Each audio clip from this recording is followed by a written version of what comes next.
minutos si quieres, a las 5 como siempre.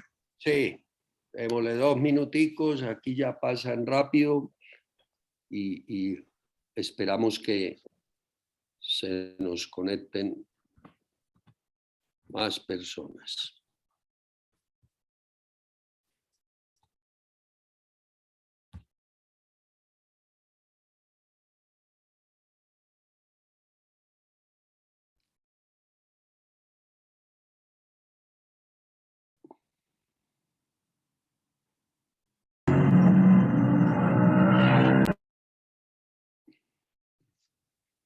Prendieron ahí un primerazo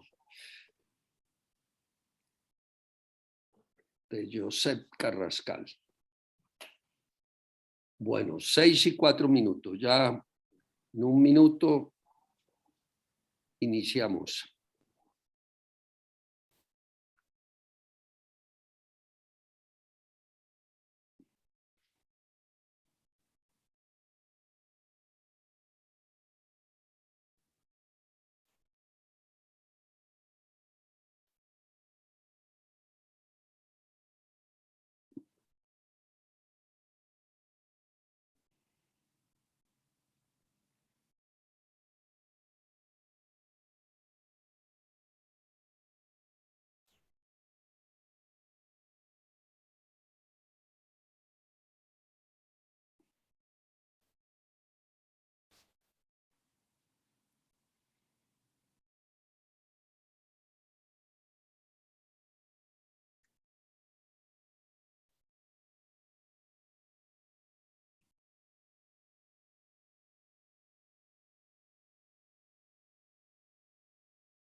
Seis y 5. Vamos a dar inicio a nuestra reunión número 118 del Grupo de Interés Cultural de CECIMIN. Estas reuniones las iniciamos en enero del 2018. Inicialmente hacíamos una mensual y cuando inició la pandemia empezamos a hacer una quincenal y después una semanal. Hoy el tema es muy interesante y vamos a salir un poquitico de todo lo que nos polarizó durante varios meses, que fue la política. El tema es trasplantes en Colombia, más allá de pálpito. El conferencista invitado es el doctor Alejandro Niño Murcia, cirujano de trasplantes, y nos va a hacer la moderación nuestro gran amigo, compañero, colega, el doctor David Vázquez Aguad. El doctor Alejandro Niño Murcia es médico cirujano de la Universidad del Rosario. Posteriormente hizo cirugía general en la Universidad Militar Nueva Granada en Bogotá. Es fellow honorario de trasplantes de órganos de la Universidad de Minnesota. Hizo gerencia en salud pública en la Universidad del Rosario en Bogotá. Fellow del American College of Surgeons desde el año 2002. Cirujano de trasplantes, colombiana de trasplantes desde el año 2003. Director ejecutivo de la Asociación Colombiana de Trasplantes desde el año 2006 al 2018. Presidente de la Sociedad de Trasplantes de América Latina y del Caribe de los años 2013 al 2014. Miembro correspondiente de la Academia Nacional de Medicina desde abril del 2018. Co-chairman del grupo Custodio de la Declaración de Estambul 2019-2020, y él después nos va a hablar y explicar muy bien qué quiere decir esto. Miembro honorario del Comité Ejecutivo de DIGG, que es pues toda la Declaración de Estambul desde el año 2020. Y actualmente es vice-chairman del Comité Ejecutivo del Congreso Mundial de Trasplantes que se va a realizar en Buenos Aires este año, en el 2022. El doctor David Vázquez nos va a hacer la coordinación. Simplemente resumo como eminente ginecólogo y miembro de número de la Academia Nacional de Medicina. Tiene la palabra, doctor David, para que nos cuente un poquitico la mecánica y nuevamente saludar a todos los asistentes. Estoy seguro que va a ser un excelente conversatorio. Gracias, doctor Niño y doctor Vázquez, por haber generado esta excelente reunión desde el punto de vista médico, académico y científico. Tiene la palabra, David. Muy buenas tardes. Muchas gracias a Jorge Felipe por todas las reuniones que nos convoca, por esta en especial. Muchas gracias al académico Alejandro Niño por haber aceptado esta sugerencia respetuosa que yo le hice de compartir un poco de este tema, y muchas gracias a los asistentes. Ganesha es un personaje de la mitología hindú. Ganesha se considera el dios de la sabiduría y se formó de un niño que se llamó Kumar. Y Shiva, el gran dios hindú de la construcción, la destrucción, le puso una cabeza de elefante. Es quizá la primera referencia histórica a un trasplante. En nuestro mundo occidental, quizás los santos Cosme y Damián, que tú, Alejandro, y los cirujanos que están aquí, pues los reconoce porque son los patronos de los cirujanos de la época romana, que fueron santos porque fueron mártires.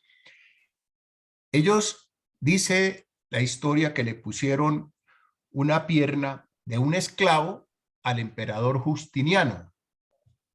Obviamente esto no pudo ser cierto, pero así pasó a la historia y también es quizá el primer trasplante dentro de nuestra temática médica occidental.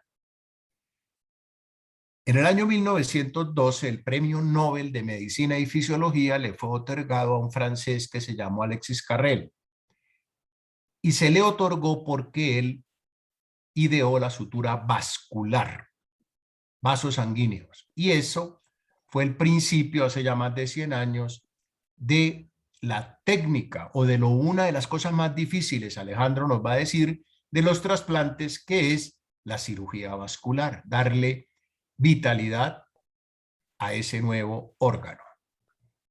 Y en el año 1954, en Boston, el equipo liderado por el doctor Murray pudo hacer un trasplante renal de un gemelo homocigoto a otro, y por eso se evitaron el grave problema de del inmunorechazo, que sigue siendo hoy en día un problema, pero que gracias a la tecnología médica y farmacológica se ha venido obviando. Por otra parte, hace tal vez unos 2 o 3 meses yo vi, seguramente muchos de ustedes, una serie colombo-mexicana que se llama Pálpito. La vi porque algunas pacientes me decían, uno aprende de sus pacientes y se inquieta, doctor, ya vio Pálpito, entonces finalmente la vi, que es sobre trasplante. Es algo novelesco, por supuesto, pero que puso el tema del trasplante nuevamente dentro del público general. Y por eso alguna vez, hablando con Alejandro, académico, una persona de un gran valor humano, además de su experticia como cirujano de trasplantes, le dije, oiga Alejandro, ¿por qué no hablamos con Jorge Felipe y hacemos una reunión de trasplantes, no de la parte técnica, porque pues él sabe mucho de eso y nosotros pues no, ni tampoco queremos aprender, sino de la parte ética, filosófica, moral, humana, sociológica, todo lo que rodea la fenomenología médica de un trasplante. Y de ahí nació esta reunión. Entonces, yo creo que va a ser muy interesante. Alejandro es una persona de una vasta cultura, además de su experticia médica, y yo creo que va a ser muy agradable. Tenemos aquí en nuestro auditorio por lo que estoy viendo, personas muy interesantes, muy importantes. Está el presidente de la Academia Nacional de Medicina, nos acompaña, el doctor Germán Gamarra, nefrólogo. Nos acompaña una persona que se llama Joseph Carrascal y lo invité porque su hijo, que tiene 12 años y que está en Bucaramanga esperando hace tiempo un trasplante de corazón, y él es tal vez doliente de estas situaciones de trasplante.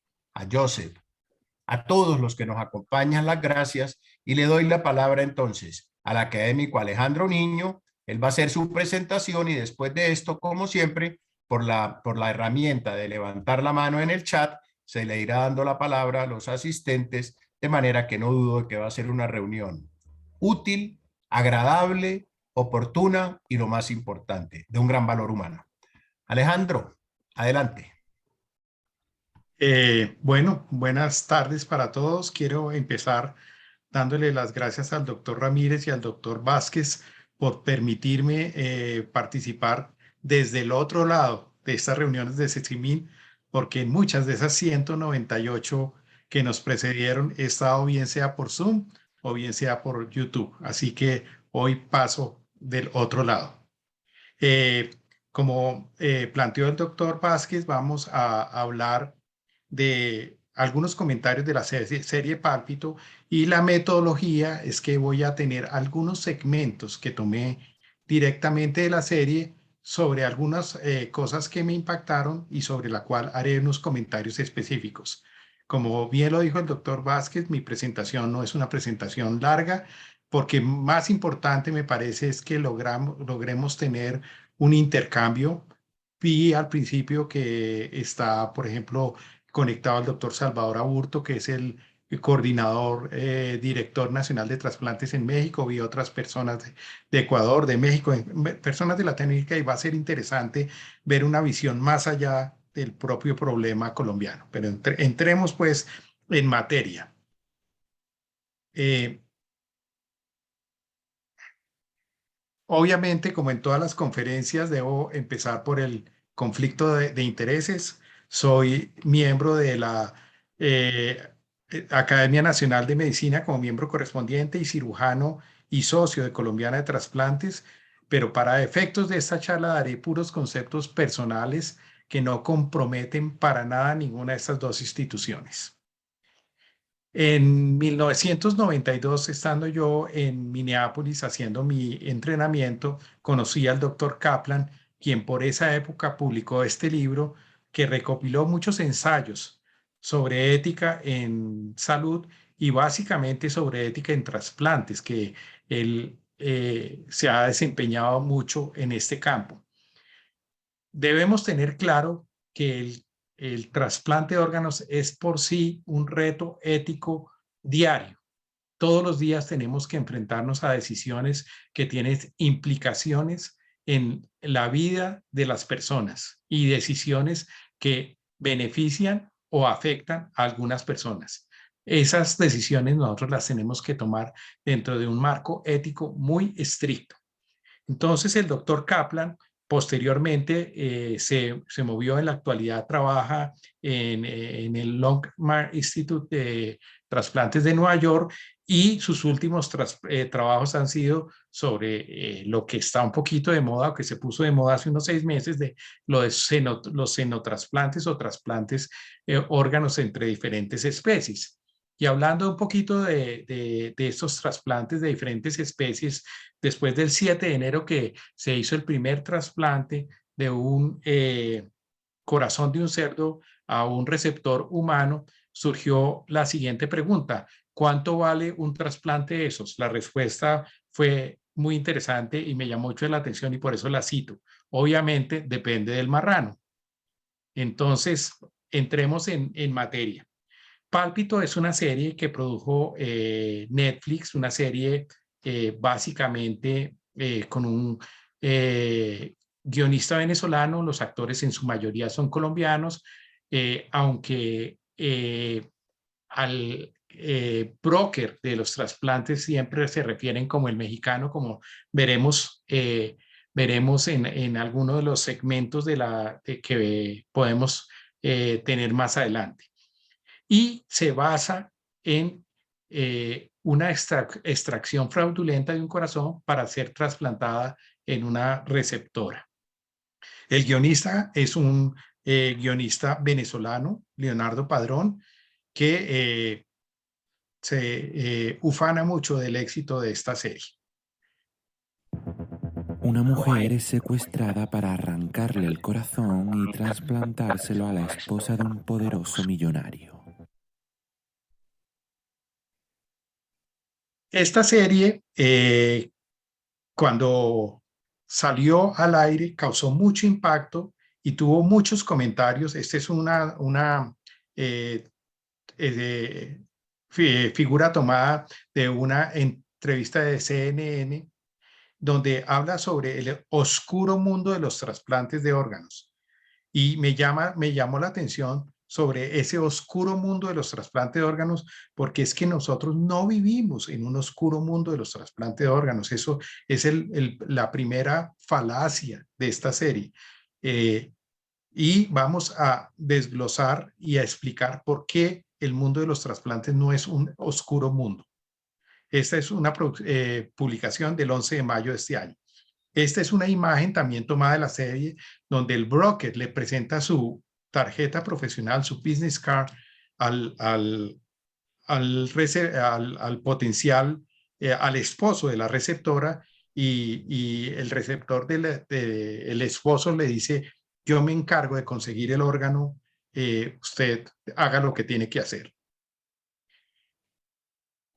Se cuestiona mucho la parte de la moral de los ricos, porque al ver la serie es un publicista muy rico que argumenta él, su esposa lleva 3 años esperando un trasplante renal, perdón, un trasplante cardíaco y no ha recibido, según él, no ha avanzado en la lista. También de eso vamos a hablar.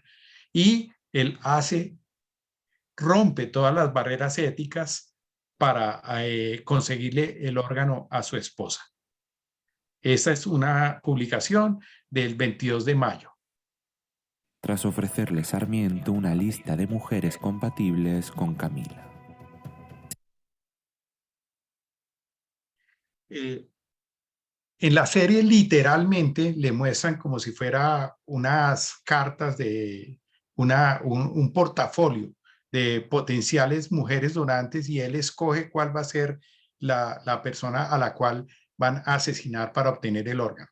Entonces, aprovecho esta escena para hablar un poquito de cómo es la distribución de los órganos.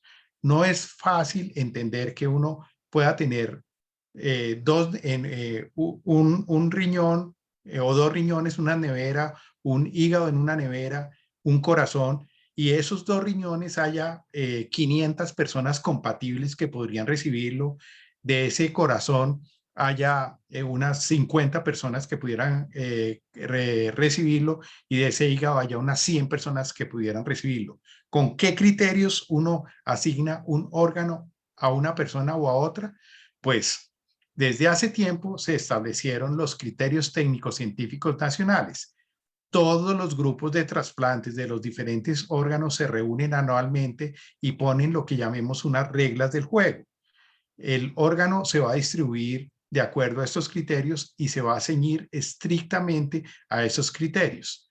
Por ejemplo, en riñón se tiene en cuenta el HLA y la compatibilidad entre el donante y el receptor, el tiempo en lista de espera, el panel de reactividad de antígenos, la edad del paciente, porque si es un paciente pediátrico menor, tiene unos puntos de bonificación en el software.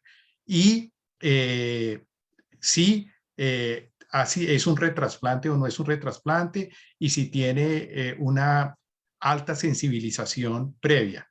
Todo eso está perfectamente tablado en el software de todos los receptores nacionales. Cuando sale un donante, se meten los datos correspondientes del donante y es ese software del Instituto Nacional de Salud que genera una lista donde dicen: el primer paciente es tal paciente que tiene tal puntaje, y así van descendiendo, y con ese criterio se distribuyen los órganos. Si como grupo de trasplante yo no no trasplantar a quien le corresponde, me toca hacer una explicación al Instituto Nacional de Salud por qué no lo trasplanté. El paciente está enfermo, el paciente tenía COVID, el paciente estaba hospitalizado, el paciente no se quiso trasplantar, la razón que sea, pero tiene que haber una justificación de por qué no se trasplantó ese paciente con ese donante.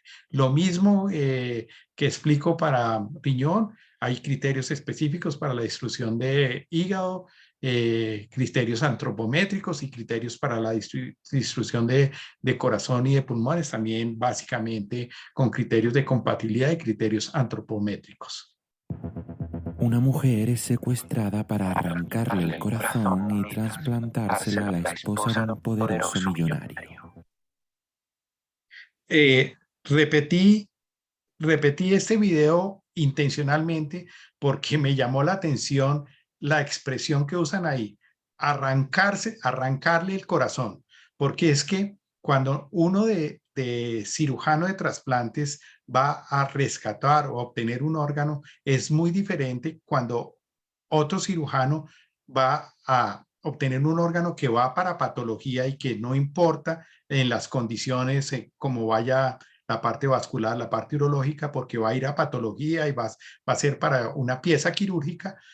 Si es un órgano que yo tengo que obtener para que sea trasplantado y funcione inmediatamente después de del trasplante. Así que los cirujanos de trasplantes no arrancamos órganos. Y la otra pregunta era si ser rico privilegia la distribución de órganos. El 27 de febrero, que fue el Día Mundial de Trasplantes, el Instituto Nacional hizo esta pieza sobre la actividad de trasplantes y el incremento del 18% en el 2021 comparado con el 2020, luego de la caída a nivel mundial por el COVID, tanto en donantes como en receptores. Y de esta pieza yo resalto esto, es que si ustedes ven, el 90% de los pacientes trasplantados en Colombia son pacientes estratos 1, 2 o 3. ¿Sí? Estamos hablando de más del 90%.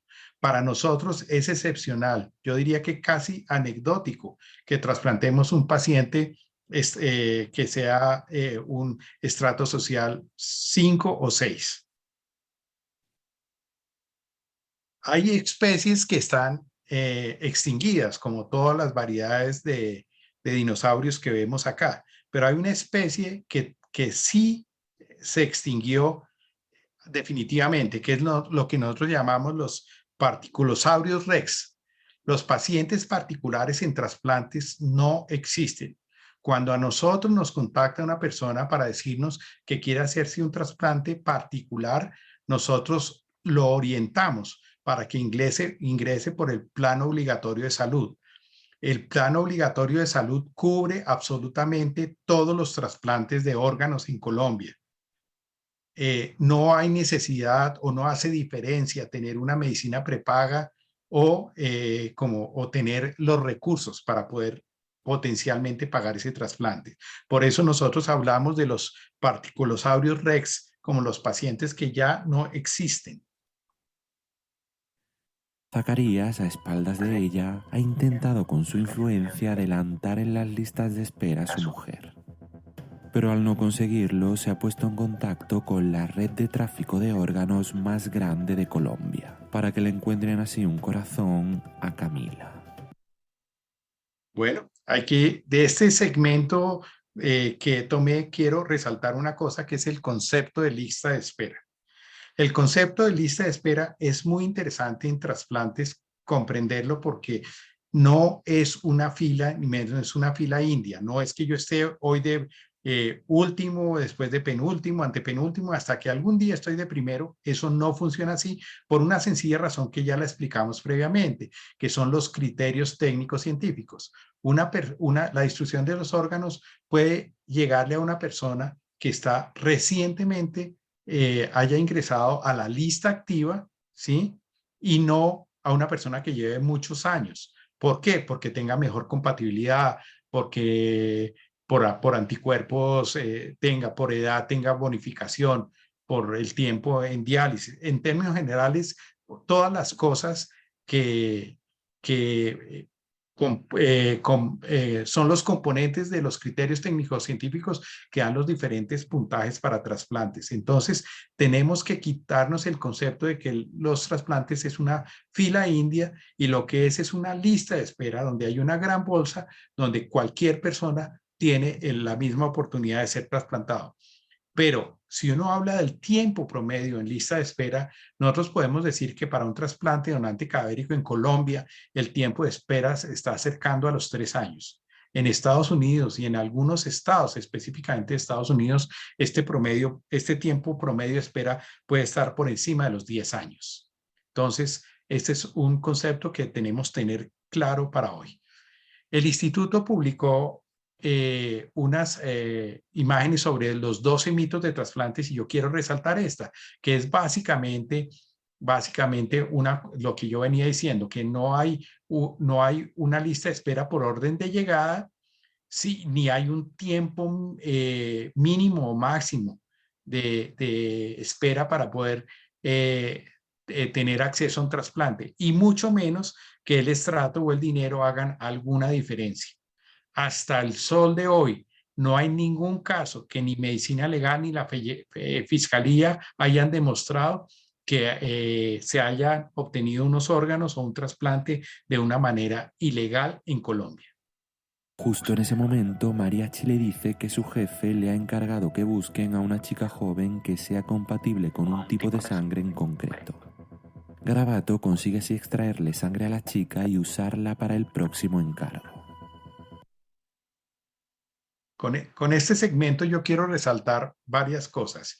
Es que no tendría ningún sentido que yo saliera a matar cualquier persona para trasplantar un potencial receptor que yo quisiera beneficiar porque no conozco la compatibilidad, ¿sí? Y segundo, todos los trasplantes que se realicen en Colombia son y deben ser reportados a la red del Instituto Nacional de Trasplantes.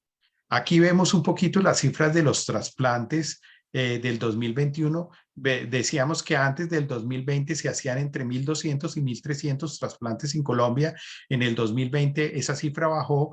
En el 2021 alcanzamos 944 con un incremento del 18.3%. De esos trasplantes, de esos 900 trasplantes, algo más de 600 fueron trasplantes renales, 223 trasplantes de hígado, 70 trasplantes cardíacos, 21 trasplantes pulmonares y otros trasplantes. Y si vemos aquí las cifras por años, lo que hablábamos antes de los trasplantes que se realizaban, la caída en el 2020 y el repunte que ya hay en el 2021. Con esta serie de pálpitos nos dio mucha angustia de que volviéramos a tener una caída o que hubiera un aumento de la negación de la donación, porque recuerde que aunque en Colombia existe el consentimiento o la presunción de donación, nosotros nunca obtenemos unos órganos sin el consentimiento explícito de los familiares. La red de trasplantes, dice acá, ha logrado unas cosas muy importantes, que es fortalecer un sistema, tener una lista única de espera nacional, tener una muy clara trazabilidad de los órganos, tanto en donantes y receptores, los cuales nos da un aspecto muy importante de biovigilancia y de bioseguridad, y con el tiempo se ha ido fortaleciendo y consolidando el Centro Regulador de Trasplantes. Se topa así con una enfermera que estuvo presente en la extracción y que no sabía lo que iba hasta que se produjo el asesinato. Aquí, en este segmento, yo quiero resaltar un poquito el concepto de muerte encefálica. Vimos en la imagen una paciente que no está ni siquiera intubada, está con una mascarilla que abre los ojos. Es obvio que es una paciente que no está en una muerte encefálica. El diagnóstico de muerte encefálica por ley debe ser hecho por 2 especialistas en ciencias neurológicas de las diferentes unidades de cuidado intensivo ajenos al grupo de trasplantes. Los grupos de trasplantes no podemos entrar a manejar un donante si los 2 diagnósticos ya están hechos por escrito en la historia clínica. Por eso ese concepto de que mi paciente, mi familiar llegó a cuidado intensivo y no me lo cuidaron bien porque lo necesitaban como donante, es un concepto erróneo porque son grupos totalmente diferentes. Nosotros como grupo de trasplantes no tenemos absolutamente nada que ver con el manejo de ningún paciente de la unidad de cuidado intensivo, ni legalmente podemos hacer ninguna sugerencia de manejo con fin de proteger algún órgano específico o alguna cosa. El diagnóstico de muerte encefálica, reitero, es hecho por personal especialista en ciencias neurológicas y ajenos a los grupos de trasplantes. A raíz de la serie, la Asociación Colombiana de Trasplante de Órganos sacó este comunicado de 8 puntos, ¿sí?, que muchos de ustedes lo conocieron, pero básicamente yo quiero resaltar aquí algunas cosas que dice la serie Pálpita, llamada en inglés The Marker Head, no es real, es completamente ficticia y tienes conceptos que no se aplican al proceso de donación-trasplante. Eso pues lo hemos mostrado y lo hemos evidenciado durante estas charlas con los segmentos que tomé de la serie. En Colombia el tráfico de órganos es ilegal y no existe reporte de ningún caso en medicina legal. El proceso de donación de órganos en nuestro país es regulado por entes gubernamentales donde participan especialistas de la área de donación y trasplante. Cada trasplante de órganos que se realiza en el país procede con estrictos criterios de asignación, trabajados mediante consenso por los especialistas de área de trasplantes del Instituto de Salud. En estos consensos hay un proceso administrativo de evaluación anual y de que periódicamente se miran los resultados y se hacen los ajustes que se consideren necesarios o pertinentes. Aunque ya habíamos hablado algo de esta imagen que hizo el Instituto Nacional de Salud sobre 12 mitos de trasplantes de órganos, básicamente yo quiero resaltar aquí, ya hablamos del primero, que era la lista de espera, pero aquí quiero resaltar un poquito el tercer punto, que dice de 120,000 trasplantes que se hacen a nivel mundial, 5 al 10% son ilegales correspondientes a mercado ilegal de tráfico de órganos robados. Esa es una idea muy falsa y vamos a ampliar un poquito este concepto de lo que era el turismo del trasplante, el tráfico de órganos y la práctica ilegal de trasplantes, pero es uno de esos mitos que el instituto resalta. Pero también quiero mostrar una contraparte de lo que hemos visto en Netflix.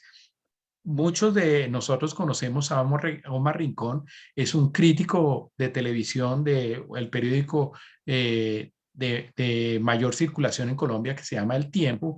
Es un artículo publicado el 20 de junio, o sea, es muy reciente, sobre cómo él ve Netflix, el análisis de Netflix. Y quiero que leamos algunos puntos de esta evaluación porque me pareció muy interesante o muy al lugar para ubicarnos en la realidad de nuestro problema de trasplantes con respecto a la serie Pálpito.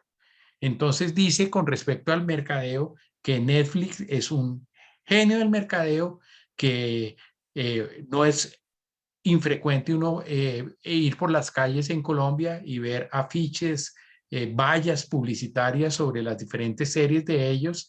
Se inventan muy frases muy pegajosas, hacen eventos singulares, contratan periodistas de farándula, tienen un gasto muy grande en publicidad para demostrarnos, a convencernos de que todo lo que ellos hacen es un éxito y crean un círculo de que le hacen creer a uno el éxito, que es un éxito, luego uno se ve comprometido a ver la serie posteriormente. Y dentro de ese mismo artículo, él habla de por qué hay serias dudas sobre todos los datos que da Netflix. Dice, Netflix no da datos, no nos deja ver números, solo que debemos creerlo a lo que nos dicen y en la mayoría de casos se queda en un éxito de humo mediático.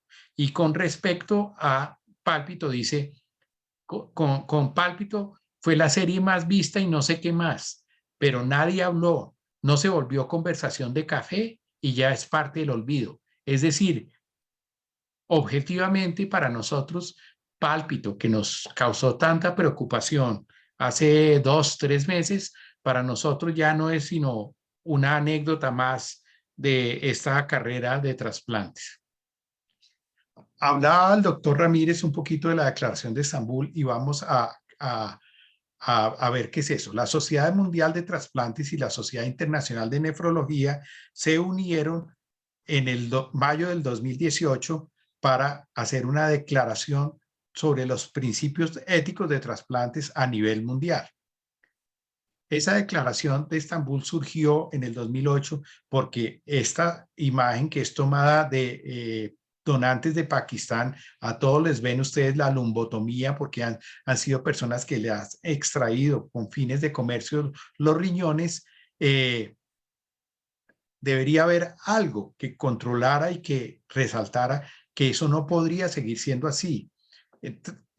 Nosotros los que trabajamos en trasplantes tenemos claro que, como diría mi papá que era un campesino, la camisa no es para el primer aguacero. Nosotros de nada nos sirve hacer un trasplante con algún cuestionamiento ético, porque eso nos va a disminuir el número de trasplantes futuros. Entonces, había que crear un ente y unos parámetros que controlaran esos vicios. Entonces, ¿qué se veía en el 2008? Que había mucha gente que hacía lo que era turismo de trasplantes, ¿sí? En otros países se usaban donantes de la gente pobre o marginalizada con pagos que muchas veces ni siquiera les cumplían una vez se había extraído el órgano.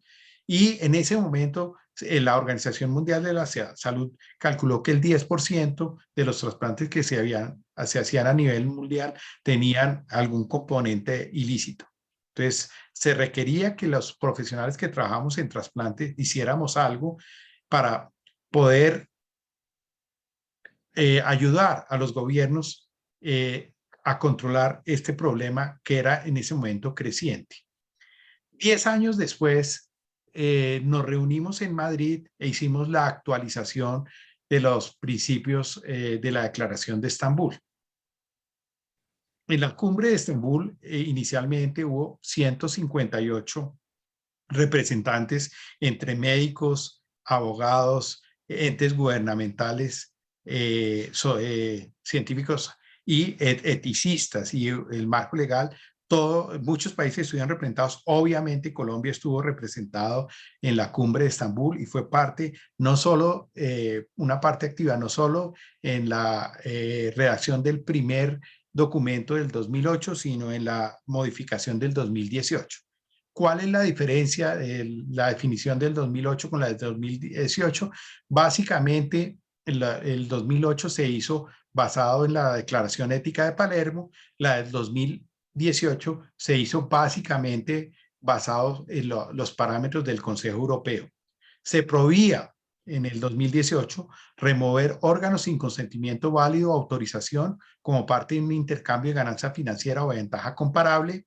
Se prohibía el transporte, la manipulación y trasplante del uso de dichos órganos. Se prohibía explícitamente ofrecer cualquier ventaja o solicitar cualquier prebenda por parte de un funcionario público o un trabajador de la salud para que se realizara un trasplante o un rescate. Se prohibía solicitar o reclutar donantes y receptores con fines de ganancias financieras y se prohibía intentar ayudar o incitar cualquiera de estos actos. De hecho, en Colombia esto se convirtió en una ley. En Colombia es un delito participar, bien sea como paciente vendiendo un órgano, como familiar participando en el proceso, como médico haciendo parte del proceso o como potencial receptor comprando o dando cualquier estímulo económico al potencial donante. En febrero del 2019 se publicó este artículo en la revista Transplantation sobre cuáles habían sido los efectos de los 10 años iniciales de la Declaración de Estambul y posteriormente en el 2017 la Iglesia Católica se vincula específicamente a este problema de trasplantes de una manera muy activa. Y la Academia, la Pontificia Academia de Ciencias del Vaticano cita al primer simposio sobre órganos de trasplante en el 2017, ¿sí?, que se realizan en el Vaticano, y representantes de muchos países sacamos el documento del Vaticano y se demuestra cómo no solo la Iglesia Católica, porque es válido para todas las religiones favorecen los trasplantes. Es muy importante entender un concepto que voy a reforzar al final, que es que la donación de órganos es el acto superlativo de la generosidad humana. La Sociedad Mundial de Trasplantes, que organiza el Congreso Mundial de ahorita en septiembre 10 al 14, dedica este congreso a la parte del acceso y la transparencia de los trasplantes. Los 3 personas que estamos a cargo del evento, el doctor Marcelo Kantarovich, el doctor Gabriel Gondolesi y yo, estamos centrados en que vamos a hacer un evento donde están los líderes religiosos de casi todas las religiones del mundo, hablando sobre la visión de ellos sobre el trasplante y cómo aumentar el número de trasplantes. Va a haber una mesa redonda de las organizaciones de pacientes trasplantados y de los pacientes en lista de espera, y también mesas redondas específicas centradas en la transparencia del proceso. Reitero que para nosotros, no ahorita, y cuando digo nosotros es para la comunidad de trasplantes a nivel internacional, la transparencia se ha vuelto casi una obsesión, casi diría patológica. Pero, ¿qué nos hemos dado cuenta? Que lo más importante de todo en el control de las actividades ilegales de trasplantes es el control de pares. Cuando alguien empieza a hacer algo ilegal, a tener el más mínimo deslinde ético, una manera de controlarla es cuando todos sus compañeros y personas a nivel internacional que trabajan en este campo lo empiezan a incriminar. Y aquí siempre cuento una anécdota que vivimos con el doctor, por ejemplo, Luis Armando Caicedo. Cuando Colombia tenía antes del 2004 el problema del trasplante de pacientes de Israel y Japón, cuando nosotros íbamos a ir a un congreso, en la escarapela nos tocaba taparnos el nombre de Colombia porque siempre estábamos siendo estigmatizados. Por fortuna para nosotros, eso ya es una historia del pasado. Aquí vemos en las líneas azules la tasa de donación por millón de población de Colombia. En las líneas rojas la tabla la gráfica de trasplantes por millón de población en Colombia, y la caída grande en el 2020 debido a la pandemia. La donación de órganos, en resumen, es el acto altruista más grande que hay.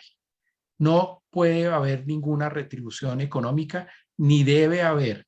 Y reitero que es claro que aquí es un delito penal recibir cualquier remuneración por este tema. Y quiero ya rematar la conferencia con una frase del doctor Rafael Matesana Cedos, que fue el fundador de la ONT en España y cerebro del desarrollo y persona por la cual el sistema español es líder mundial de trasplantes, que tiene una frase que para mí es una frase contundente. La donación de órganos y tejidos depende de la confianza y la credibilidad de los procesos por parte de la población general. Es aquí donde nosotros hacemos énfasis que todos y cada uno de los pasos que nosotros damos deben y pueden ser auditados por la población general. Es importante que la gente combata esos mitos, de los que hablaba el Instituto Nacional de Salud, que son mitos que nosotros tenemos que ver día a día, de que se trasplantan los ricos, de que se roban los órganos, todo ese tipo de cosas. Para nosotros es fundamental vender la confianza y la credibilidad en los procesos. Con esto quiero terminar mi presentación y para que empecemos lo que yo considero que es la parte más importante, que es el conversatorio. Así que nuevamente muchas gracias a todos. Muchísimas gracias, Alejandro, por su presentación, muy interesante y sobre todo viniendo de usted, que es una persona que lleva muchos años trabajando en este tema. Quisiera abrir entonces la discusión. Creo que Jorge Ramírez levantó la mano. Jorge, adelante.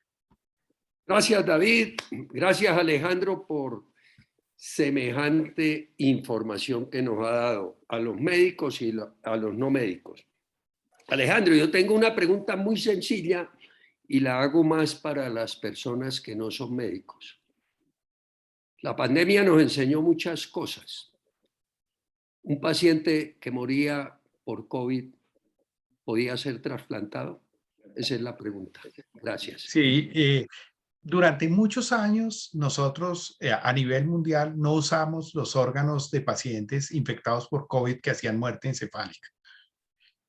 Hace más o menos unos 6 u 8 meses, específicamente el grupo de la Cleveland Clinic empezó a usar donantes COVID positivos y nos demostró con números a nivel, a todo el mundo, que esos órganos eran viables, que los pacientes no se infectaban. Colombia, dentro de después de una reunión del Instituto Nacional de Salud, hace 2 meses, aprobó el uso de donantes que sean seropositivos para COVID y los casos que hemos hecho con donantes seropositivos, por fortuna el receptor no se ha infectado. Muchas gracias. ¿Algún otro comentario o algún otro aporte o pregunta? Hay un comentario en el chat del académico Germán Redondo. No sé si está presente. Germán, ¿nos acompañas? Bueno, ¿qué dice así? La visión cinematográfica en temas de salud, no solo en esta, sino en casi todas las películas, no se orienta por los aspectos técnicos o científicos, sino que privilegian los aspectos dramáticos para impactar a los cineastas. ¿Qué comentario te merece este aporte del académico Germán Redondo? Nuevamente, Germán hace una intervención, como todas las de él, bastante brillante y como nosotros algún día se lo resaltamos al guionista. Obviamente, si uno hace una serie en la cual no hay robo de órganos, donde el corazón se obtiene en un donante de muerte encefálica, se respetan los criterios técnicos científicos, probablemente no cause ningún impacto mediático ni nada. Entonces, obviamente, es este tipo de escándalos los que son atractivos para la comunidad en general. Pero por fortuna, tuvimos la capacidad de tomar esa, diría yo, afrenta y volverlo algo positivo para nosotros, para recalcarle a la población general y transmitirle la confianza y la credibilidad en el sistema. Bien. Gracias, Alejandro. Excelente presentación. Y es que sí, realmente preocupa que no solo la película que hace referencia a Pálpito, sino casi todos los dramas que hacen alrededor de temas de salud, como la serie Enfermeras y tantas películas, inclusive las películas estadounidenses, uno ve que no respetan nunca los aspectos científico-técnicos. Ve uno que hacen pacientes que operan sin estar entubados, es decir, cometen una serie de errores. El cirujano se rasca la cabeza con los guantes, una serie de cosas que uno como partícipe del proceso de atención en salud ve casi como ridículo ese tipo de temas, pero que el dramatismo que busca quien elabora la película, pues busca es básicamente impactar a los cineastas e ignorando totalmente los aspectos científicos, como en este caso usted muy bien lo señaló, y pues agradezco su conferencia que me pareció magistral.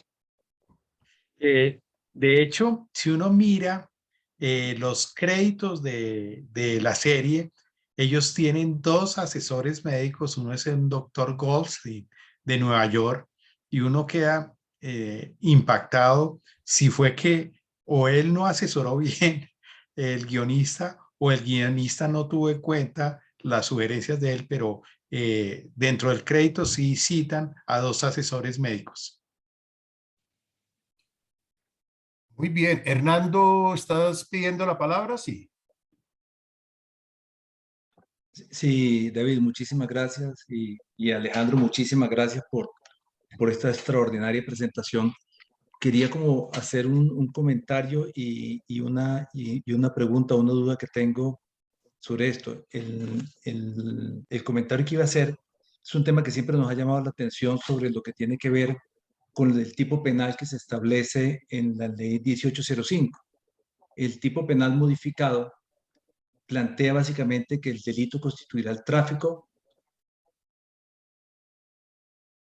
compra o venta o comercialización de los órganos, pero no hace partícipe a las entidades médicas o a los médicos que participan, digamos, en el proceso de trasplante de órganos en la conducta, ¿vale? Es decir, solamente quien compra o vende, ¿sí? O quien intermedia en la comercialización está afecto al tipo. Y eso genera una condición adicional o un llamado de atención, y es que en la medida en que el trasplante genere una, una condición para salvar una vida, el delito no existiría, ¿sí? Como quiera que la persona podría llegar a estar frente a un estado de necesidad y en la medida en que el médico nunca estuvo vinculado, pues no habría ningún actor, ¿sí? Que fuera sujeto de la conducta. Y es parte como de una deficiencia que se ha visto en el tipo penal para realmente producir un efecto. Ese era como el comentario penal que hemos analizado con esto. Y la pregunta que quería hacer era un tema que siempre me ha llamado la atención y es lo que trae la misma ley en términos de la lista de espera, porque no sé cómo funciona la lista de espera, pero claramente uno quisiera encontrar que hubiera una lista de espera que no fuera simplemente lineal, sino que obedeciera a otros criterios eh, más de expectativa de vida, porque en la misma lista puede haber una persona cuya expectativa de vida es muy baja y un joven que tiene la necesidad del mismo órgano y quien trasplantado podría tener una mucho mejor expectativa a futuro. No sé si ese tipo de consideraciones se tienen en el Doctor momento de Rueda, definir el doctor Rueda, beneficiario de la donación. Doctor Rueda, muchas gracias. Pues obviamente no entro ni podría entrar a controvertir la parte penal con usted porque eso es un campo que usted domina y yo confieso mi profunda ignorancia al respecto. Pero sí le puedo contestar su pregunta. Los pacientes pediátricos, si son de 7 años o menos, tienen un puntaje extra y entre los 7 y 18 tienen otro puntaje extra sobre la población general. Eso dentro de lo que llama un principio de beneficencia, es decir, que un órgano le va a funcionar mucho más tiempo a una persona. Pero también con el cambio de la pirámide poblacional, yo recuerdo que el primer libro de Primer on Transplantation del doctor Morris decía que si uno tenía más de 55 años, ya no se justificaba ni que lo dializaran porque ya ha cumplido su expectativa de vida y su ciclo vital ya, estamos hablando de 55 años, esto es un concepto de hace 40, 50 años.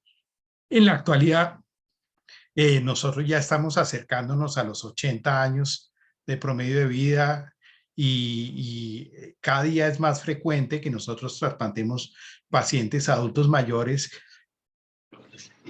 y ese concepto de tercera edad realmente ha ido cambiando un poco y si yo trasplanto a una persona de 60 años, puede que él viva 20 años más y que ese órgano le funcione y sea un órgano que fue 20 años funcional, no solo para el paciente, sino para la sociedad, porque el trasplante per se es una manera de controlar costos en el sistema de salud si se compara con la diálisis. Entonces, pero siempre existirá una discrepancia entre la cantidad de órganos que se requieren y la cantidad de órganos que podemos ofrecer en cualquier sistema, aún en España, con unos índices de donación tan grandes como los que ellos han alcanzado, nunca alcanza a satisfacer las necesidades. Luego siempre habrá conflictos en cómo se deben distribuir esos órganos. El principio de beneficencia siempre lo defienden muchas personas, pero otras dicen que no debe ser el principio que debe guiar como criterio fundamental la distribución de unos órganos. Jorge, Felipe, ¿quieres nuevamente intervenir? Sí. Sí, gracias, Adelante, David. adelante. Alejandro, la pregunta va muy relacionada al tema de trasplantes en el contexto latinoamericano. Y las preguntas son dos. Hoy en día, en el contexto latinoamericano, pues entendiendo a mi criterio que Brasil, México, no sé, Argentina y Chile y Colombia lideran este tema. ¿En qué escalafón estamos ahí en número de trasplantes y en número de resultados buenos? Y la segunda es, para usted, hoy en día, ¿cuál trasplante de órgano es el que se le puede hablar al paciente que da mejores resultados, sobre todo en el tema de compatibilidad, no rechazo? ¿Y cuál es el que menos mejores resultados, perdón la palabra, daría hoy en día dentro de todos los trasplantes que se hacen? Gracias. Bueno, entonces vi al principio de la reunión que estaba conectado el doctor Salvador Aburto y quisiera que cuando yo termine mi contestación, Salvador nos hablara un poquito desde el punto de vista de México. Veo también algunas otras personas de algunos países latinoamericanos que me gustaría que participaran, pero bueno, para contestar su pregunta, yo creo que podríamos medirla con diferentes indicadores. Si uno mira donantes por millón de población, sin duda alguna el líder es Uruguay, que se acerca con 29 donantes por millón de población. Pero pues es que Uruguay es un país pequeño de 3, 4 millones de habitantes, donde un donante aumenta el índice de donación de una manera, impacta demasiado. Argentina, que llegó a tener 15.5 donantes por millón de población, bajó con la pandemia y ahorita debe estar del orden de 8.2, 8.3 donantes por millón de población. Colombia tenía 8.5 donantes por millón de población, con la pandemia bajó a 4.4, ahorita yo creo que debemos estar del orden de 7.2 donantes por millón de población. Pero en trasplante renal hay países donde el donante vivo tiene un impacto muy grande, como en México, que el trasplante renal con donante vivo tiene una proporción mucho más alta que en otros países. En Colombia, en términos generales, el 25 o 30% de los trasplantes que se hacen son renales, son con trasplantes de donante vivo, y el resto son cadavéricos. En México, lo confirmará ahorita Salvador, la proporción es muy diferente. Eso con respecto a la donación. Con respecto al número de trasplantes, también Brasil, Argentina, diría que son los líderes. Chile y Colombia tienen unos números bastante similares, y de ahí para abajo tenemos países en Centroamérica que realizan su actividad de trasplantes es prácticamente nula. Eso con respecto al número de trasplantes. Y con respecto a los resultados, existe una cosa que se llama Estudio Colaborativo Mundial, que lleva el doctor Oppels en Alemania, donde los grupos voluntariamente reportan sus resultados a largo término. Y estamos hablando de que ya debe estar por el orden de 420,000 pacientes esa base de datos, y los resultados de Colombia son exactamente iguales a los de los mejores centros de cualquier sitio del mundo. Y la razón, yo diría, no es ni siquiera un mérito propio nuestro, ni es que seamos especialmente hábiles, ni especialmente inteligentes, ni nada, sino porque en trasplantes nosotros hemos aprendido mucho por benchmarking de muchos países, de muchos grupos. La inmunosupresión que usamos es exactamente la misma que tendría cualquier país, llamémoslo de altamente desarrollado. Y ahora que está tan de moda criticar el sistema de salud de Colombia, yo puedo decir con toda seguridad, porque viajé por todos los países de Latinoamérica, que no hay un sistema de salud mejor en trasplantes que el colombiano. Los pacientes tienen inmunosupresión completa, absoluta, de por vida. El seguimiento es de por vida. El costo de bolsillo para los pacientes trasplantados es 0 pesos. Yo creo que pocos países del mundo pueden decir eso. Esperamos que nuevos ímpetus de cambios de la salud no nos vayan a afectar en ese sentido y sobre todo afecten a nuestros pacientes. No sé si contesto todas sus preguntas. No sé si Salvador quiera hacer una intervención porque veo que ve la mano levantada del doctor Fernando Salgado y de Joseph Carrascal. Gracias, Alejandro. Muy bien contestada. Gracias. Doctor Salvador, ¿nos quiere aportar algo desde México? Bueno, lo vi al entrar, cuando entramos a la conferencia, de pronto no está allá. Pero bueno, sigamos adelante, yo creo. Bueno, muy importante lo que acabas de anotar, Alejandro, y yo lo quiero resaltar. Colombia, acabas de decir, el país donde tienen más garantías por parte del sistema de salud, los pacientes para trasplante. Y yo sé que es así porque yo soy médico y trabajo viendo pacientes, y no solo en trasplante, Alejandro, en muchas cosas. Lo que pasa es que ahora se volvió deporte nacional criticar el sistema de salud, etcétera. Bueno, con diferentes intereses, pero eso es otro tema que no vamos a tocar ahora. Yo le quiero dar la palabra a Joseph Carrascal. Él es una persona de Ocaña, trabajador, un gran ser humano que tiene un niño con un grave problema de corazón que está esperando un trasplante hace mucho. Quiero, Joseph, que nos cuentes y que nos aportes desde el punto de vista de ese lado de la red que se llama el que sufre. Joseph, adelante.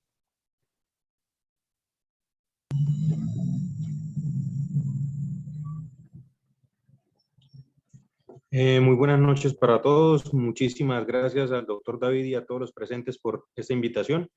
La verdad, para mí es de mucho agrado ver que el equipo médico de todo lo que es referente a la parte cardíaca está todos los días trabajando y trabajando fuertemente en buscar soluciones y dándole avance a esta ciencia médica, ¿sí? Les cuento más o menos. Yo tengo 12 años que venimos pues con mi hijo, nació con una cardiopatía. La cardiopatía de él es una fisionomía de ventrículo único con transposición de grandes vasos. A los 6 meses de vida le hicieron un GLEM. A los 3 años en un cateterismo presentó un bloqueo completo y se le hizo el Fontan a esa edad, a los 3 años, y también fue implantado un marcapasos. Desde ahí, pues, él ha venido presentando, pues, digamos, múltiples recaídas, los electrodos del marcapaso, pues, han fallado, se le han hecho, pues, innumerables cirugías. Con respecto a todo lo que han hablado, estoy de acuerdo con el doctor Alejandro, en que dice que las EPS en Colombia, pues, apoyan mucho o pues están muy pendientes de todo lo que son los temas de trasplantes. Para nosotros ha sido fácil, la verdad no nos han negado nada, la EPS en la que hemos estado, ha sido el trato excelente. Además, hay una particularidad en el equipo, los equipos médicos que trabajan con, pues que son que están en la especialidad de cardiología, son personas con una calidez humana excepcional. El trato ha sido muy bueno. Me interesaría mucho de que esta información en la que la adquirí hoy pueda ser transmitida a mucha gente que también está en esta situación. Nosotros tenemos 5 años en lista de espera de trasplante.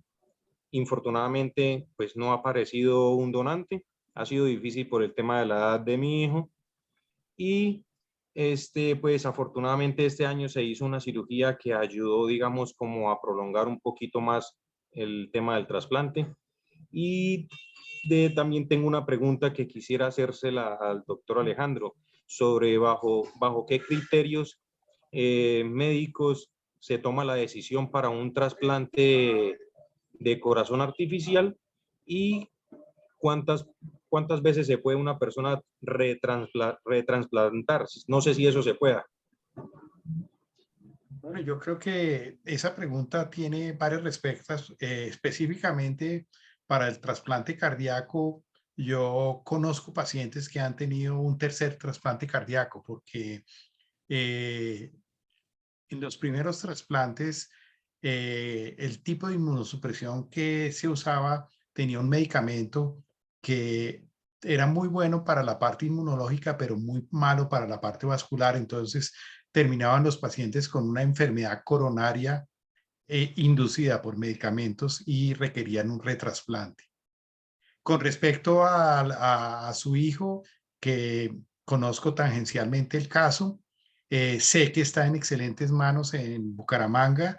Lo que pasa es que el corazón requiere a diferencia del riñón, una relación antropométrica del receptor. El tamaño del corazón debe ser muy similar entre el donante y el receptor. Entonces, no es tan fácil conseguir donantes pediátricos en Colombia y cuando salen usualmente son excepcionales.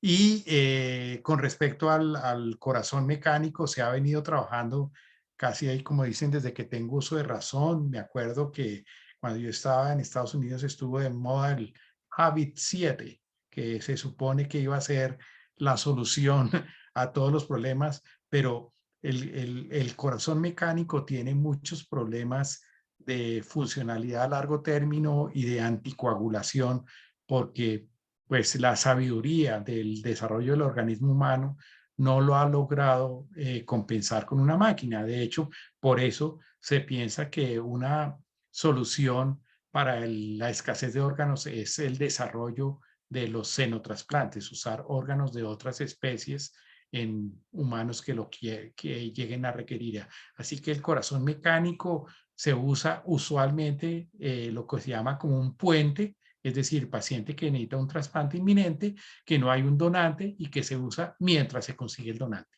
no más. Muchas gracias, Alejandro, y muchas gracias, Jobs, por tu aporte en este caso. El doctor Fernando Salgado tiene la palabra. Adelante, Fernando. Fernando, tienes apagado el micrófono. Gracias. Gracias, profesor David, y un saludo a Alejandro, como siempre, muy claro y muy interesante sus comentarios. Yo retomo lo que comentaba el doctor David sobre la importancia que ha sido el programa de trasplantes en el sistema de salud en Colombia.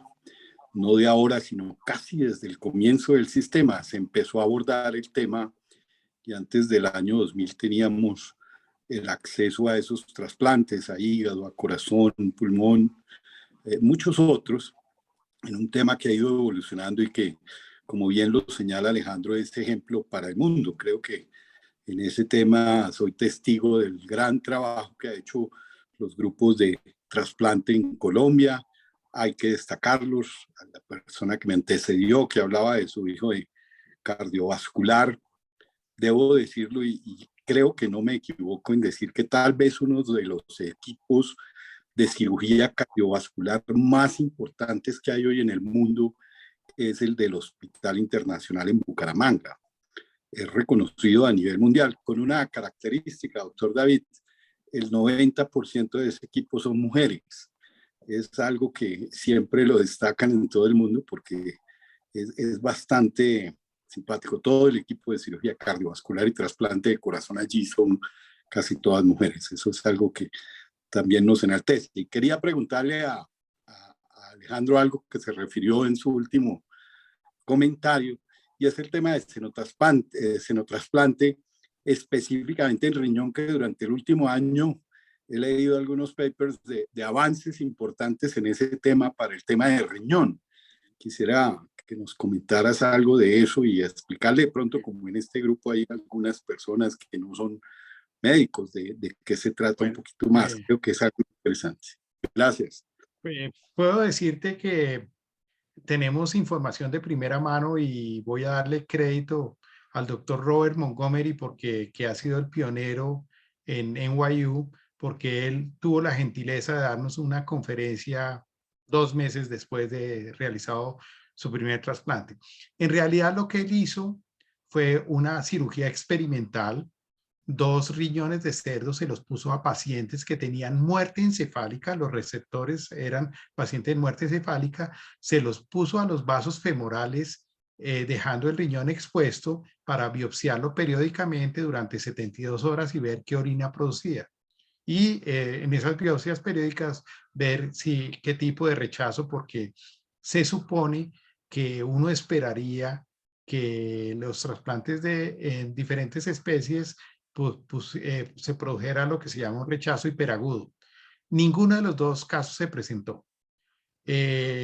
Más o menos el 15 de enero en Alabama, un grupo dirigido por la doctora Locke hizo un experimento que fue también en un receptor de muerte encefálica, le puso 2 riñones de cerdo en los sitios de los riñones nativos para hacer un seguimiento periódico y ver la respuesta. Con esto quiero decir que los 3 trasplantes, xenotrasplantes que se han realizado en humanos han sido puramente experimentales en pacientes con muerte encefálica. No hay ningún paciente todavía que pueda decir que estuvo libre de diálisis o cualquier cosa, porque es un proceso de desarrollo. Yo le pregunté al doctor Montgomery exactamente, doctor Montgomery, ¿usted en cuánto tiempo cree que los trasplantes sean una realidad clínica para el día a día de la población general? Me dijo, yo creo que por ahí unos 15 años. Y quiero resaltar que el doctor Montgomery per se es un paciente, él es trasplantado de corazón, él tenía un problema de una arritmia y él me dijo textualmente, yo no creo que esté vivo para cuando los trasplantes sean una realidad clínica. Yo tampoco creo que esté vivo para cuando sea una realidad clínica. En el 91, cuando yo estaba haciendo mi fellow en Minneapolis, mi trabajo experimental fue con xenotrasplantes, con el doctor Joseph Leventhal. Todos los martes hacíamos trasplantes entre cerdos y baboons y perros, cerdos de diferentes especies. Como digo yo, jugábamos a hacer trasplantes y mirar la respuesta inmunológica, las biopsias y ese tipo de cosas. Estamos hablando que 30 años después el avance realmente ha sido poco.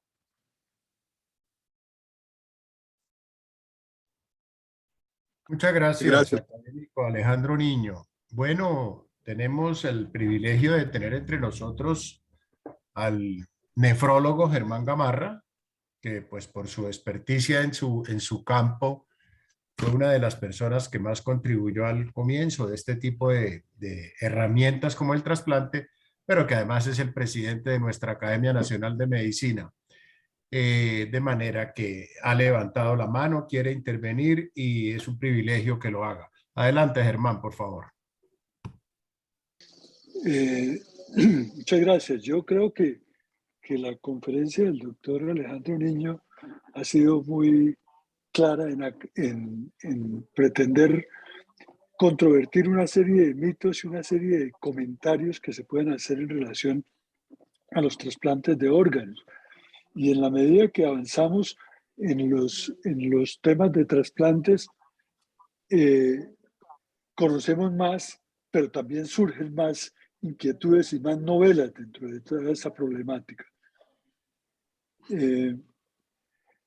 Yo quisiera simplemente comentarles algo, y también relacionado con el tema que se trató, y especialmente con la parte de cobertura de los servicios de salud y del sistema de salud que nosotros tenemos actualmente. Y estoy refiriéndome básicamente a los trasplantes de riñón, que son los que tuve la oportunidad de conocer desde su comienzo y ver la evolución que ha tenido a través del tiempo.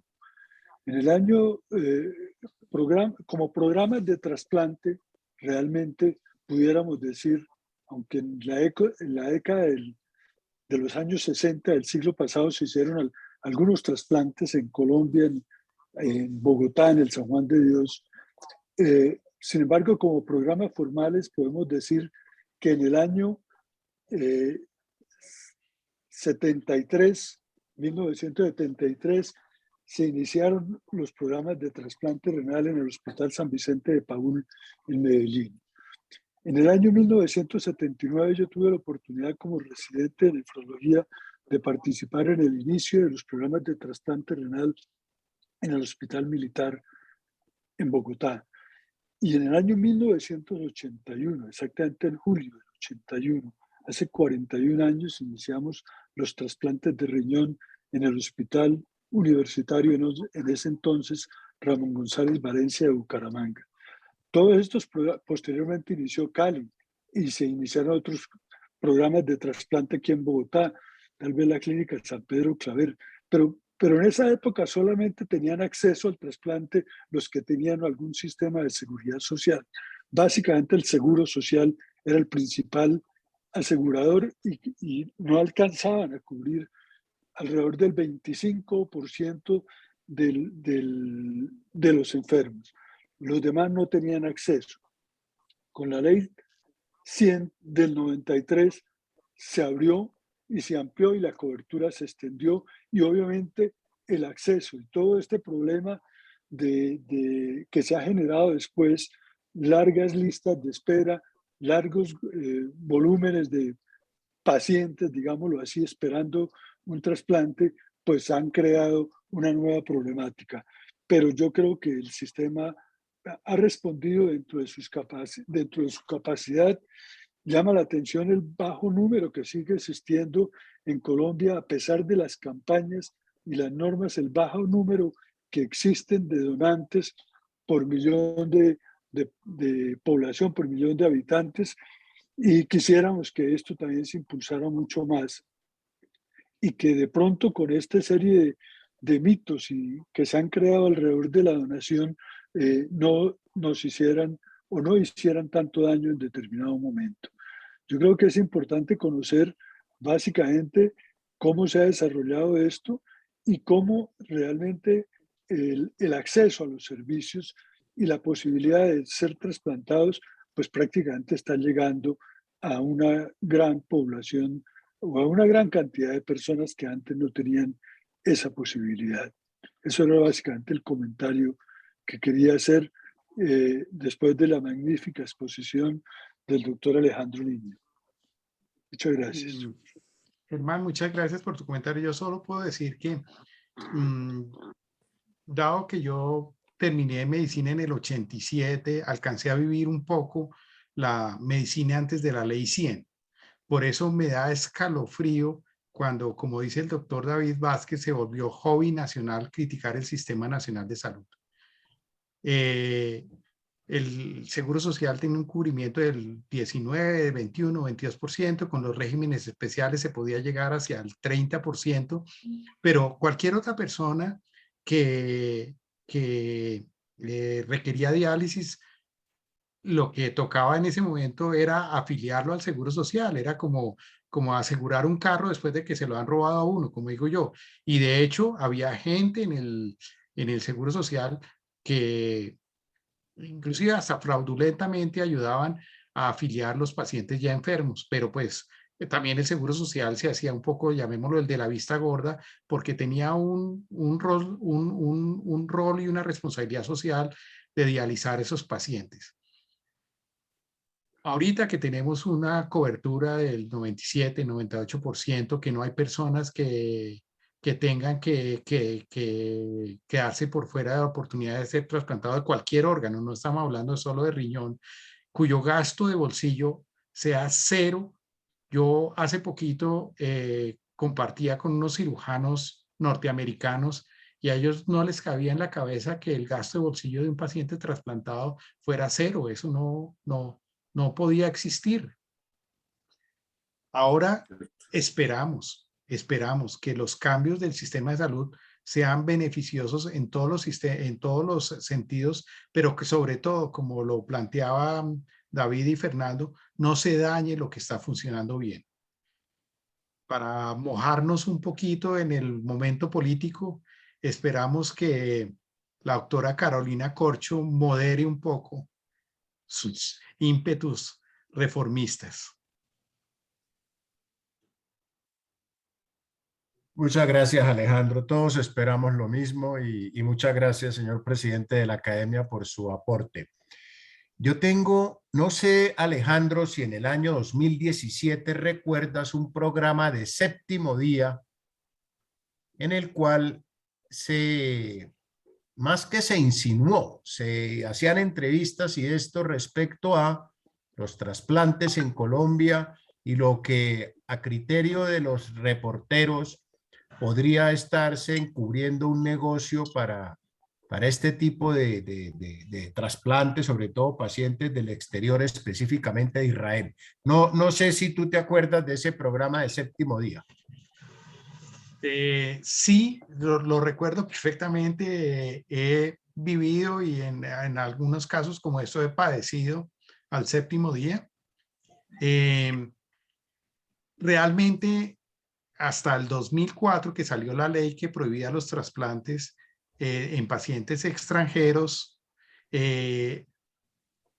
sí había unas empresas muy organizadas con brokers internacionales que traían pacientes de Israel para ser trasplantados en Medellín y también en Bogotá. Yo debo decir que el grupo nuestro también trasplantó pacientes de Israel con donantes de Israel, no con donantes cadávéricos colombianos. Pero obviamente con el cambio de la ley, pues nosotros nos ajustamos a los parámetros legales. Sí, en ese momento, si yo quisiera trasplantar un paciente extranjero en Colombia, requeriría que las 6 regionales me dijeran por escrito que no van a usar ese órgano. Entonces es prácticamente imposible trasplantar un paciente extranjero y anteriormente, ya no últimamente, yo recibía 2, 3 correos electrónicos mensuales solicitándome que querían venir a Colombia, que querían realizarse el trasplante aquí. Y el trasplante de extranjeros en Colombia tiene tantas barreras legales que se volvió imposible. Hace 5 o 10 años había un paciente de República Dominicana que los médicos de República Dominicana querían que nosotros lo trasplantáramos, que tenía una complicación de manejo de la vía urinaria y sabían que nosotros lo podíamos hacer. Fue imposible trasplantarlo en Colombia y terminó trasplantándose en Nueva York, porque en Colombia legalmente no se pudo llenar todos los requerimientos, a pesar de que tenía la remisión, el respaldo del gobierno de la República Dominicana y todo. Gracias. Existe la idea, tú dirás si es bien fundada o no, de que después de cierto cambio en la normatividad, toda persona es donante a menos que antes de su muerte haya firmado expresamente que no quiere serlo. ¿Eso es así? Sí, hablamos un poquito en la conferencia y de hecho ese fue el tema de mi presentación o conferencia para ingreso a la academia sobre la presunción de donación, si era una panacea o era una ponzoña, yo la llamé. Y realmente está demostrado mundialmente que el incremento de los trasplantes no es a través de leyes, es a través de educación. La presunción de donación no tuvo el impacto que se esperaba que tuviera, porque todo el mundo creyó, especialmente los que legislaban, que eso era como un antes y un después, antes de la presunción de donación y después de la presunción, y que todos los pacientes iban a poderse trasplantar. Resulta que no tuvo ese impacto porque lo que se llama el opt-in o opt-in out a nivel mundial no ha demostrado ningún impacto y está demostrado, por ejemplo, si uno compara Austria con Alemania, gente con los mismos, digamos, casi niveles culturales. La presunción de donación no es la solución ni tiene el impacto que mediáticamente uno creería de una manera simplista que iba a tener. Y recuerdo que en la presentación al final yo dije que podría ser más ponzoña que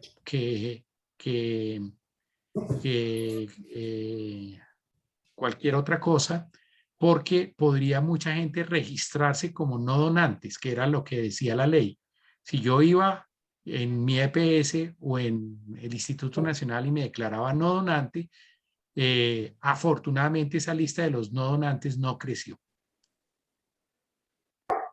David, perdón. Sí, Y adelante, Alejandro, adelante, Germán. sí, mire, es que pienso yo que aún dentro de los grupos de trasplante y de los médicos que hacen trasplante, se plantea una situación muy difícil de hacerlo en una forma contra la voluntad de la familia. Cuando no hay esa educación y esa voluntad de donar, es muy difícil para un médico de tratar de que porque la ley aprueba la presunción de donación, hacerlo contra la voluntad de la familia. Solamente en casos extremos o en casos de NN, donde no hay dolientes, no hay nada, se podría de pronto utilizar eso, digámoslo, en una forma un poco más tranquila. Pero cuando hay familiares o algún doliente, no se puede hacer, ningún médico se siente tranquilo haciendo esos procedimientos contra la voluntad de la familia. Por otra parte, yo quiero simplemente a manera de información, en algún momento que pude yo hacer una revisión sobre las denuncias que se presentaban ante los tribunales de ética médica por problemas relacionados con trasplantes, en el tiempo que lleva los tribunales de ética médica, no hay denuncias que hayan prosperado o que se haya sancionado a un médico por procedimientos relacionados con el trasplante de órganos, por lo menos en Colombia. O sea, yo creo que eso también es importante conocerlo porque eso también ayuda por lo menos a entender un poquito más cuáles son los principios éticos que puede haber dentro de los profesionales que hacen este tipo de procedimientos en el país. Muy importante el aporte que hace el señor presidente de la academia, pero ¿cuál sería? No lo acabo de entender, Alejandro. ¿Cuál es la razón para que no se haya aumentado la donación de órganos cuando la ley está del lado de la donación de órganos? ¿Cuál crees tú? David, la respuesta yo creo que la dijo en parte el doctor Gamarra. Nosotros como órgano, como grupos de trasplantes, nunca tomamos los órganos de un donante contra la voluntad de la familia. Colombia es un país donde la vida vale muy poco y expondríamos nuestras propias vidas. Yo creo que si uno toma unos órganos contra la voluntad de la familia, es probable que en el mismo parqueadero del hospital salga otro donante que pueda ser uno o tenga otro final diferente. Entonces, en la práctica nunca tomamos órganos contra la voluntad de la familia, por eso la presunción de donación no tuvo el impacto que se creyó que iba a tener, entre otras cosas porque es un poquito de, yo creo que alguna vez oí la frase que decía que inteligencia es aprender de los errores de los demás. Yo creo que a nosotros nos ha faltado aprender de los errores de los demás y creímos que con esa ley íbamos a descubrir el agua tibia. Si te preguntara el nuevo ministro de Salud o el ministro del gobierno entrante, doctor Niño, ¿cuál sería el consejo que usted me daría en cuanto al término de trasplante de órganos? ¿Usted qué diría, Alejandro? Yo no dudaría en seguir la enseñanza del doctor Matesanz. Es educación a la comunidad como clave de romper todos esos mitos de trasplantes y que no tengamos nosotros negativas de donación. Eso está demostrado. Y también está demostrado, y lo ha demostrado el doctor Matesanz, que es un error estratégico, por ejemplo, hacer grandes campañas en televisión, porque el impacto es casi nulo. No se justifica gastar recursos ahí. Hay que educar y educar básicamente a los médicos de cuidado intensivo y a los médicos de urgencias y a la comunidad general sobre transmitirles confianza y credibilidad en el sistema. Desde el punto de vista de la normatividad legal, ¿sugeriría usted algún cambio? No, honestamente no, porque como yo digo, nosotros tenemos la fortuna de tener accesos a todos los medicamentos prácticamente. Es más, yo diría que de pronto el IETS hizo un estudio sobre costo-beneficio de la inmunosupresión, un estudio que nunca fue publicado, que yo creo que debería ser divulgado no solo a nivel nacional e internacional, porque podría ser una manera real de que los grupos de trasplantes miraran algunos medicamentos que tienen un costo alto para el sistema sin ningún impacto para el paciente. Muy bien. No sé si hay algún otro comentario de los asistentes. Creo que no veo manos levantadas. Algunos chats agradeciendo la conferencia y los aportes. Entonces vamos a hacer lo siguiente. Vamos a darle la palabra al académico Alejandro Niño para un mensaje final. Y creo que Irma de Ocio levantó la mano. Irma. Sí, doctor. Adelante, Estoy en adelante. México. Por favor, adelante. Me gustaría mucho conocer ese estudio que acaba de mencionar el doctor Alejandro, sobre los beneficios, sobre los costos de medicamentos. Me gustaría mucho conocer. La respuesta, doctora Irma, es que yo creo que es un estudio que se quedó guardado en el Ministerio de Salud y que debería ser un insumo de consumo nacional, de divulgación nacional, y ahí, como diría Jorge Barón, e internacional. Muchas gracias. Yo aprovecho. No es posible obtenerlo. Yo creo No que es de pronto, posible si usted, de pronto, usted en Colombia, la doctora Irma, ¿dónde está? México. ¿Perdón? México. En México. Doctora Irma, en Colombia hay una cosa que llama el Instituto de Estudios de Evaluación en Tecnología de Salud, cuya sigla es el IETS. Ellos tienen una página web, usted puede ponerse en contacto con ellos y decir que usted quiere conocer ese trabajo, que yo reitero, debe ser de conocimiento público y no quedar circunscrito al Ministerio de Salud como está hasta el momento. Muy amable, gracias. De nada, doctora Irma. Hablando de medicamentos y de otros países, yo quiero recalcar que la gran mayoría de los medicamentos en Colombia tienen un costo mucho más bajo que en otros países, por lo menos del entorno latinoamericano. Me consta porque no más la semana pasada estaba en Centroamérica en un lanzamiento de un producto hormonal y la comparación en lo que vale en Colombia y lo que vale allá es bastante favorable para la población colombiana. No sé en estos otros medicamentos, aunque yo entiendo, Alejandro, que aquí el paciente tiene derecho a que le den los medicamentos en precios como estamos. No, yo creo que si a mí me dijeran que ha sido un hito en trasplantes y un antes y un después, yo digo que el control de precios, digamos, medicamentos que eran muy costosos, que costaban en Colombia mucho más que en países desarrollados de una manera absurda, tienen ahorita un precio que llevaron el estudio de costos de trasplantes y el punto de equilibrio con respecto a los costos de diálisis, lo acercaron muchos meses. Antes nosotros teníamos un punto de equilibrio cercano a los 2 años. Ahorita el punto de equilibrio puede estar entre los 12 y los 14 meses y a partir de ahí es un ahorro. Pero sin duda alguna tenemos los medicamentos que se usan a nivel mundial a un costo muy justo para el sistema, y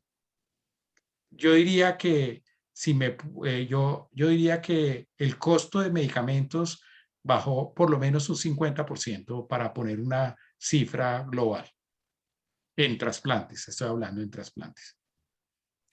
Muchas gracias. Resalto el consejo que le daría un experto, quizá el más experto en trasplante, cirujano de trasplante en Colombia, al nuevo gobierno entrante.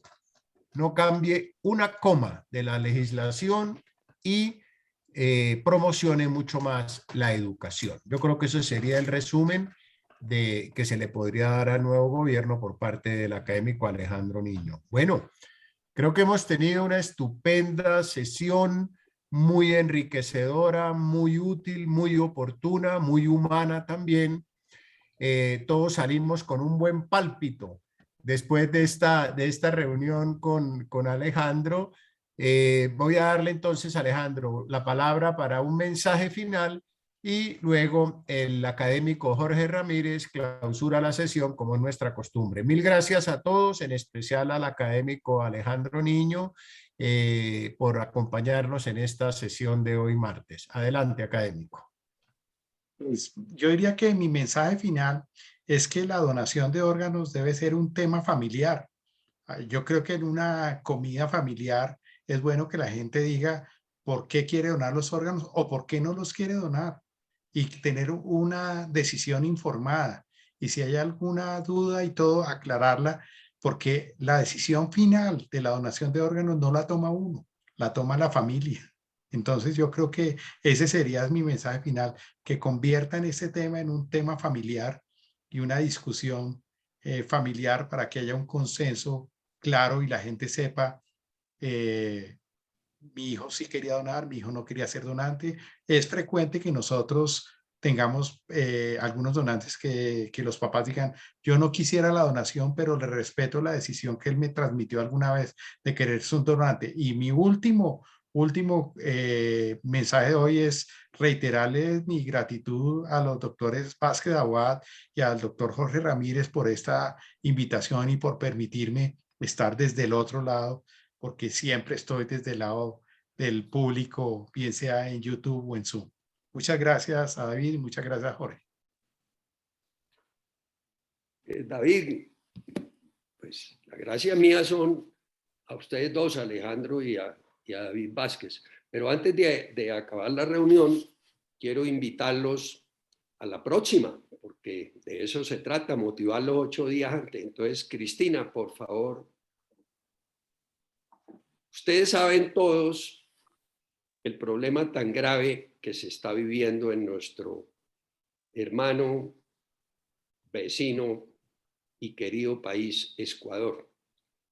Y por eso no podemos dejar en alto lo que está sucediendo, que puede ser la debacle y terminar en la destitución del presidente, como le gusta hacer los indígenas allá. Por eso, para dentro de 8 días, que va a ser la reunión 119, el tema lo hemos denominado Oscuro Sendero, situación actual en el Ecuador, de nuestro gran amigo, porque lo hemos oído varias veces acá, hablando de temas internacionales. Nos habló de la China, nos ha hablado 2 veces sobre todo el tema de Ucrania y Rusia, y sobre cómo veían desde el exterior las candidaturas cuando estaban el hoy presidente electo Petro y nuestro paisano Rodolfo Hernández. Qué mejor que él, siendo ecuatoriano, Alan Catley, nos hable sobre la situación actual en el Ecuador. Entonces, todos están invitados. Va a ser el 5 de julio, de hoy en 8 días, a las 6 de la tarde. Y pues por último, Alejandro, agradecerle toda esa serie de información que nos ha dado a los médicos y a los no médicos que hacemos o que hacen parte de este grupo. Y bueno, seguramente en poco tiempo lo invitaremos a otro tema ya no tan macro sobre trasplantes, sino más específico que se me ocurre, que es el trasplante en el mundo, que más secuencia y casuística tiene, que es el renal. Le toca negociar con mi representante. Yo dependo del doctor David Vázquez. Él es el que negocia mi pase. Yo me encargo, y verdad que desde ya podíamos comprometer que ahí está oyéndonos al doctor Germán Gamarra como nefrólogo, como una de las personas, como él lo dijo, en el hospital militar, del cual yo también en esa época estaba como instructor en el departamento de ortopedia y traumatología, año 80, 81, 82, para que él nos coordine. Y ustedes, se me ocurre, es que hay, sobre el tema específico del trasplante renal, hay mucho para hablar sobre eso, que creo que nos van las 2 horas, hablar un poco de diálisis. Es decir, es que todavía dentro de la gente, de los que no son médicos, por la cabeza se pasan muchos fake news, muchas noticias falsas que se oyen. ¿Y no le parece, Alejandro, interesante ese tema? Súper interesante, pero el dueño de mi pase es el doctor David Vázquez. Es el me encargo, que decide a qué equipo voy a jugar y todo. Con David, con un buen... Él me quiere en el Bucaramanga, debo aceptarlo, pero yo soy de Santa Fe. No, pero el Bucaramanga va ahí, va bien, va bien. No hemos... Mire, ahí se ríen todos los santanderianos, Fernando Salgado. No nos hemos ganado el primer título, pero ahí vamos, ya llegamos a los octavos. Alejo aspira a la presidencia de la Junta Directiva de Santa Fe, ese es su gran anhelo. Eso es cierto, eso es cierto. Bueno, no sé si alguien de los participantes, el doctor Gamarra, quiere hacer un comentario final.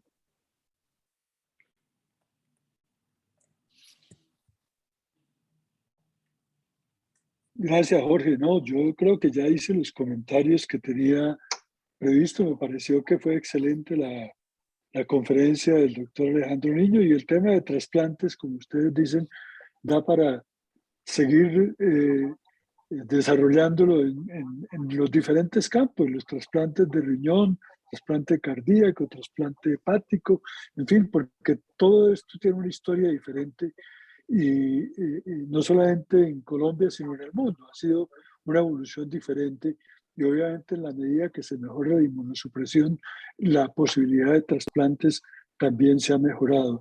Y en la medida que también la educación logra que haya mejor voluntad para donar órganos, también obviamente hay mucho más posibilidades de obtener de un solo donante muchos órganos. Entonces yo creo que hay temas que son bastante importantes y quedarían para seguramente otras reuniones. Muchas gracias de todos modos por tener la oportunidad de participar también.